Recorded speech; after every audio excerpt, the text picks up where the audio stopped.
Welcome to the Diary of a Fibro Warrior. I'm Chico, a fellow warrior diagnosed in 2016. I hope you're keeping well as much as possible. Welcome to return listeners and any new subscribers. Thank you for your continued support and good to have you here. Today we're diving into a silent battle many of us face. The shame of appearing okay while living with a chronic illness. If you've ever hidden your pain to avoid judgment, this episode is for you. Picture this. I'm on a packed train, joints throbbing, the train is crowded, but I feel too embarrassed and guilty to ask. Why? Because the fear of you don't look sick felt worse than the pain. Sound familiar? This is the experience that I went through during the initial stages of my diagnosis. I felt too ashamed, too embarrassed to ask for a seat, as I perceived that other people might not look at me as somebody suffering from chronic illness, as cognitively I felt as though I appeared externally well to other people and I might be making excuses. But did you know that over 60% of chronic illness warriors face shame for looking healthy? Which is something that I didn't know in terms of the high percentage of people who are facing similar challenges. This is just to show that you and I are not alone in this journey. We contort ourselves to fit in society's natural ways of thinking or narrow ways of thinking. Sick enough box, but at what cost?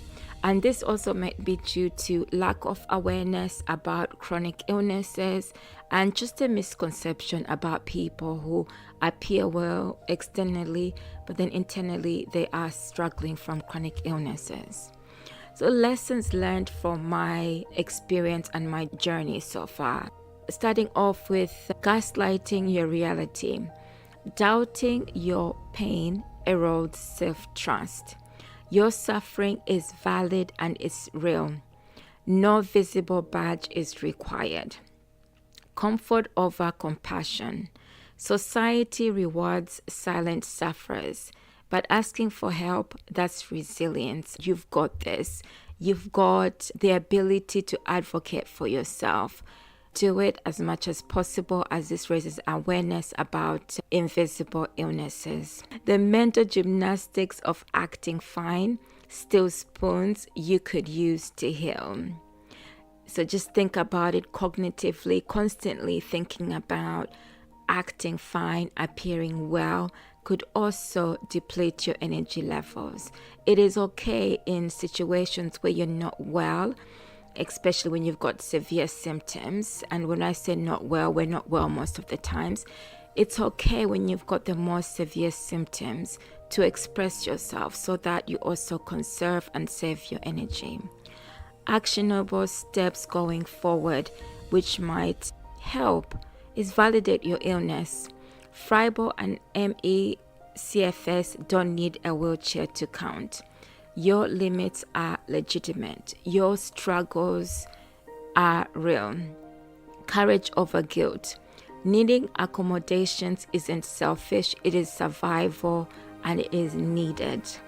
Even something that I took as minuscule is a bench. It's become one of my survivals, especially in situations where I've been walking longer than expected or standing for a prolonged period. When I've seen a bench, I've felt so relieved and gone for it without feeling any embarrassment or shame.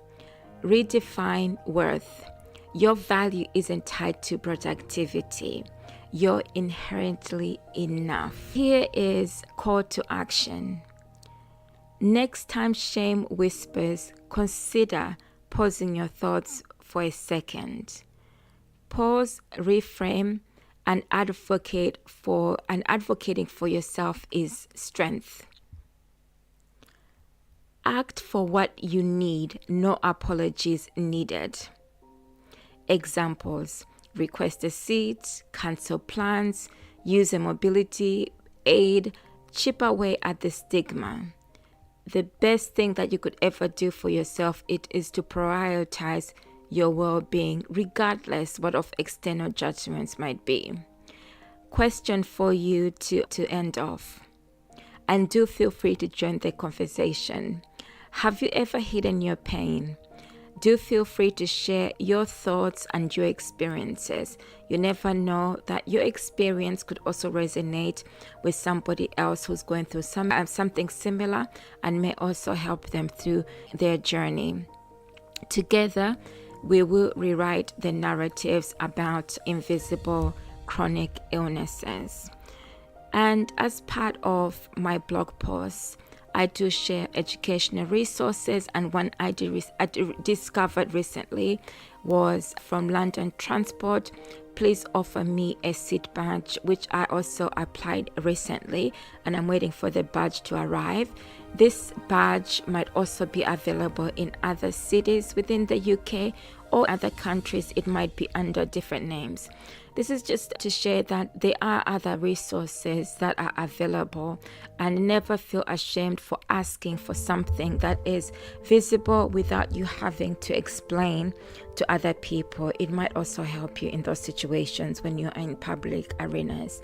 And then I also create useful information guides and tools which might be of some assistance. And all this information I usually share at the end of my blog post. And to close off, remember, needing help doesn't make you a burden. Chronic illness is the burden, not you. Until next time, thanks for listening as always and for continued support. Ciao for me for now.